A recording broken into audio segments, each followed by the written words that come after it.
because we're having to do it all over again. And I've got 10 minutes to talk about why we need an LGB alliance. 10 minutes is not my favourite length of time. I'm more a Hugo Chavez kind of boy. But I did a conference recently, there was a pile of feedback forms, and I looked at them, and somebody had written next door to my contribution and said, if I only had an hour left in my life, I'd want to spend it listening to a speech by Simon Fanshawe. And there was an asterisk, and I turned to the continuation page, and they'd written, because it would seem like eternity. So, I very much hope you don't feel like that by the time I'm finished, so I'm going to try and sort of canter through this.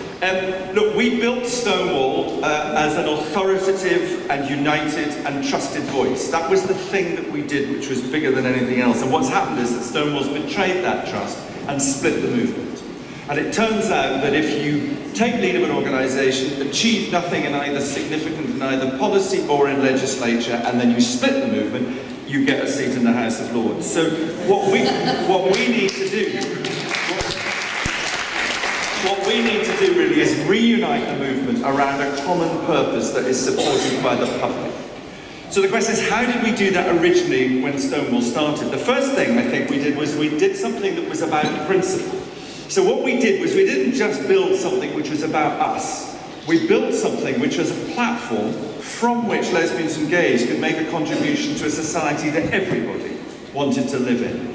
So it wasn't just about us, it was about that bigger principle. And what's really important about that is that we took the specific issues, whether they were about children or marriage or civil partnerships or the armed forces, we took the specific issues and we made them into issues that the general public could embrace. So when, for instance, you saw a few years ago when Black Lives Matter happened and all the white people went, no, all lives matter.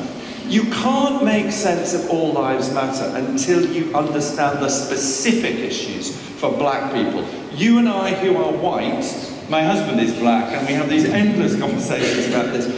Well, you and I that are white will never know what it's like to look in the rearview mirror and see that flashing police light if you're black. We will not understand that. But that doesn't mean to say we can't then join with a whole range of people in a campaign for decent treatment for all by the police. There is a bigger principle, and what we've got to do is build that bigger principle which the public will support.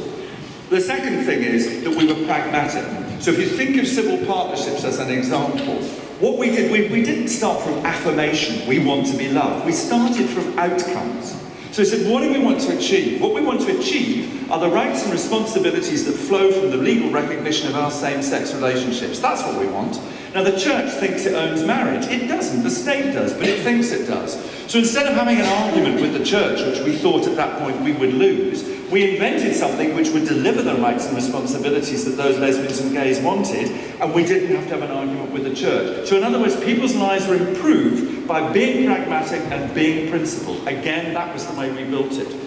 And the third thing was we were professional, so we talked to people we didn't agree with. So if you go back and look at the sexual offences reform stuff, we sat round the table with all the organised religions. And we said, and please any press people don't write this down because it's a nice gay audience and I'm going to say this, but we didn't sit round saying to Muslims, do you want to suck a bit of cock?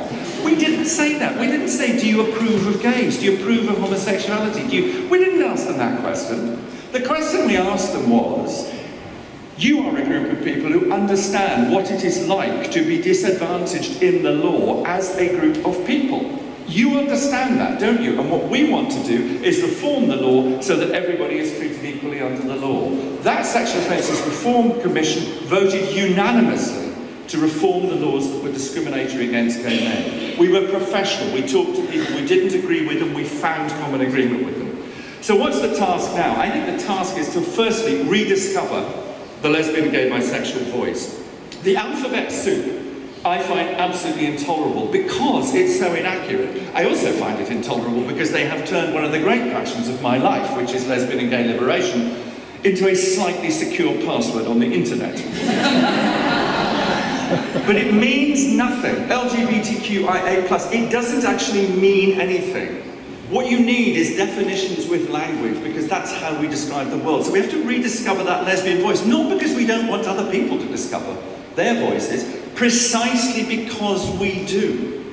We want the lesbian and gay and bisexual voice to be discovered so that trans people and other people can discover their voices, and then we can focus on what it is we need. So we have to rediscover that voice. And when I walk down the street, and you walk down the street, all those years ago, we didn't walk down the street saying, we're gay and we want to be straight. We walk down the street saying, we're gay, we want to be gay, we're different, we want to be equal. So when you go to trans pride, I don't understand why trans people are saying, we're proud to be trans, we've got an incredible story. We're proud to be lesbian and gay, we've got an incredible story. Where do those stories intersect? We've got to rediscover that voice, because without that voice, you can't have a meaningful discussion.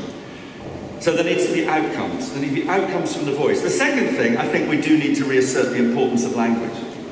You know, self-ID is the ultimate form of subjectivity. It's the ultimate form of defying the accuracy of language that we use to describe the world. And where it comes up against reality, you realise that it doesn't work. You cannot self-ID your way out of female genital mutilation. You cannot self-ID your way out of being a woman who is raped, who is at the threat of pregnancy from rape or sex. You can't self-ID. Language doesn't change who you are, it changes what you describe who you are. So we have to reassert, I think, the accuracy of language. So we have to understand and argue for the difference between sex, sexual orientation, gender, and sexuality. These are not interchangeable words. Sex is about biology. Sexual orientation, as it says, is about orientation. Gender is about social ID. And sexuality is about the way that you make love. I am a man, I'm gay, I'm masculine. How dare you! And all I need to have fantastic sex is for Adam to tickle my ear and read me Wind in the Willows. But these are different words. These are different words. They mean different things, and they must be used accurately if we're to understand who and how we are in the world. And the third thing we have to do is we have to create an alternative, authoritative voice. Because Stonewall has the ear of people. There has been no pushback. There has been no parameter set to this argument. There needs to be a parameter set. And so our big task is to gain that authority around the key issues. I think that's how to support young people who are questioning, whatever they're questioning. What is the right way to support those young people? How do we keep the options open rather than narrow them down? Secondly, how do we frame sensible operation of policy around women's and lesbian spaces? Whether that's refugees, whether it's prisons, whether it's political parties, whatever. And thirdly, how should the law be articulated so that people who do want to take advantage of being able to be treated as if they are the opposite sex can do so, but the law is so ambiguous at the moment, as you can see from the cases that are beginning to emerge. The law needs to be clarified. So press pause is absolutely right. And on a last moment, when we think about LGB and T, which I talk about, I think about the notion of solidarity. And I go back to those days when lesbians and gays support the miners. It was hilarious. They would come to Brighton, these poor miners, and they would be given lentils to eat. And what they wanted was a bacon sandwich. But bless them, it was fantastic, that experience. And I was at that gig. If you've seen the film Pride, I was at that gig, which, by the way, was a comedy gig. It wasn't a music gig. Okay, you can music on television. But at that gig, Guy Donovan said something unbelievably important and profound. He said, "You wore our badge, now we will wear yours." What he didn't say was we'll all wear the same badge. The only way you build solidarity, the only way you build diversity, the only way you build inclusion is if you recognise difference, because it's only through difference that you can understand common objective. It is not by presupposing commonality. Thanks very much for listening.